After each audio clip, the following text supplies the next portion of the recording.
Welcome students to my YouTube channel Hindi ज्ञान।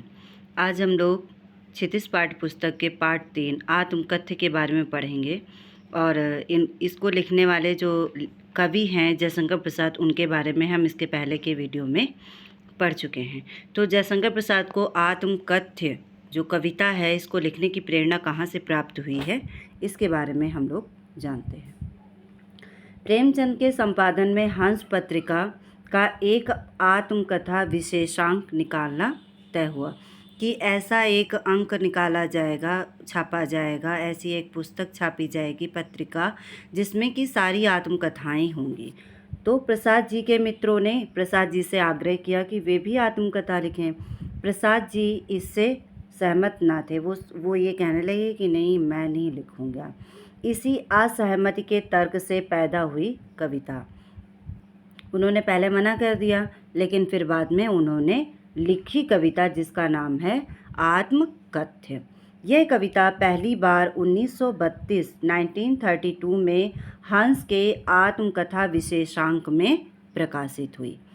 छायावादी शैली में ये कविता लिखी गई और इस कविता में जयशंकर प्रसाद जी ने जीवन के यथार्थ यानी सच्चाई और हमारे जीवन में कई सारे अभाव होते हैं, सुख सुविधाओं से हम वंचित हो जाते हैं, हम लोगों से, व्यक्तियों से वंचित हो जाते हैं, दूर हो जाते हैं, तो इसी अभाव पक्ष की मार्मिक अभिव्यक्ति की है। छायावादी सूक्ष्मता के अनुरूप ही अपने मनोभावों को अभिव्यक्त करने के लिए जयशंकर प्रसाद ने ललित, सुंदर एवं नवीन शब्दों और बिंबों का प्रयोग किया है। बिंब क्या होते हैं?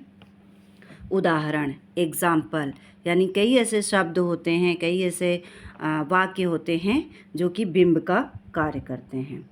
इन्हीं शब्दों एवं बिंबों के सहारे उन्होंने बताया कि उनके जीवन की कथा एक सामान्य व्यक्ति के जीवन की ही कथा है। इसमें ऐसा कुछ भी नहीं है जिसे महान या रोचक मानकर लोग उसकी वाहवाही करें, यानी बहुत ही इंटरेस्ट के साथ में लोग उसको पढ़ें और उसको अपने जीवन में आदर्श के रूप में उतारें। जयशंकर प्रसाद जी कहते हैं कि ऐसा मेरे जीवन में ऐसा कुछ नहीं है।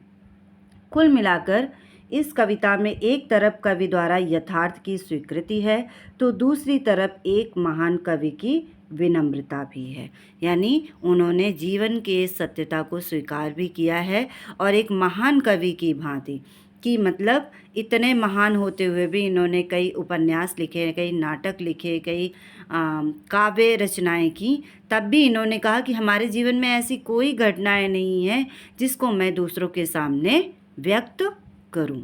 तो ये था आत्मकथ्य कविता के बारे में, जो कि हम आगे एक्सप्लेनेशन नेक्स्ट वीडियो में पढ़ेंगे और इस वीडियो में हम जयशंकर प्रसाद के जीवन से ही जुड़ी हुई कई सारी घटनाएं हम पढ़ेंगे। तो ये था आत्मकथ्य के बारे में परिचय, थोड़ी सी जानकारी। तो आप वीडियो को लाइक करिएगा, चैनल को सब्सक्राइब करिएगा और कमेंट के माध्यम से बताइएगा कि वीडियो कैसा लगा। Thank you.